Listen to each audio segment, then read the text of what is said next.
Number 1, Representative Erwin Tulfo ng Akshay Sparkly ng 62.2%. Number 2, Tito Soto, nakakuha ng 59.2%. Pwede pa ito magbago kasi wala siyang baluarte. Number 3 to number 4 ranking, Senator Bongo, nakakuha ng 54.7%. Pwede pa itong tumaas kasi may baluarte, Mindanao at Visayas, Senator Bongo.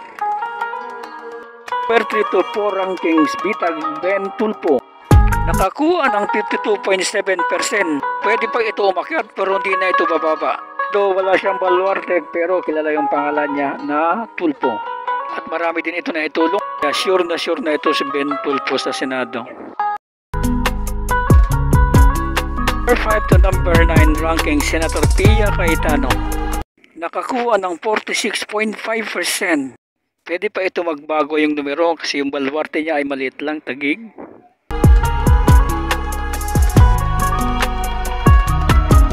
Number 5 to number 9 ranking, the People's Champs Manny Pacquiao, nakakuha ng 45%.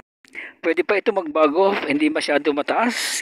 Ang baluarte niya ay Sarangani, Tadyangas. Isa sa mga advantages na may baluarte.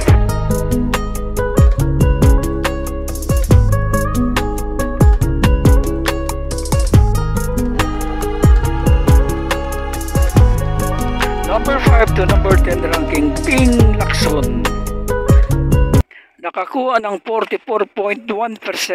Although wala siyang baluarte pero kilala siya sa Luzon, mas makuha niyang boto ng parting Luzon. Number 5 to 10 ranking, Mr. Willie Revillame, nakakuha ng 43.6%. Pwede pa ito magbago kasi wala siyang baluarte or organization na susuporta sa kanya. Although may mga fans niya, yung mga Willie, mga fans niya, yung mga fans club, ayun. Number 5 to 10 ranking, Senator Bong Revilla, nakakuha ng 43.5%. Pwede pa ito magbago pero sure na ito may baluarte siya, Cavite. Malaking boto yun. At siyempre artista, kilala siya.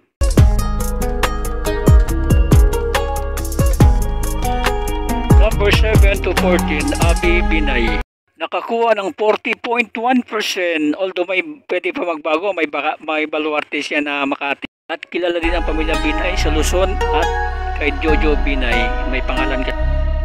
Number 10 to 14, Senator Lito Lapid, nakakuha ng 39.2%. Pwede pa ito magbago, although may baluarte siya, Pampanga. Kilala din kasi ang pangalan niya kasi ang taon na yung miracle pagboto. Malaki ang tsansa niya, papa. Number 10 to 14, Senator Amy Marcos, nakakuha ng 37.5%. Pwede pa ito magbago kasi may baluarte siya, yung Solid North at saka yung Visayas, kay Romualdez sa Leyte.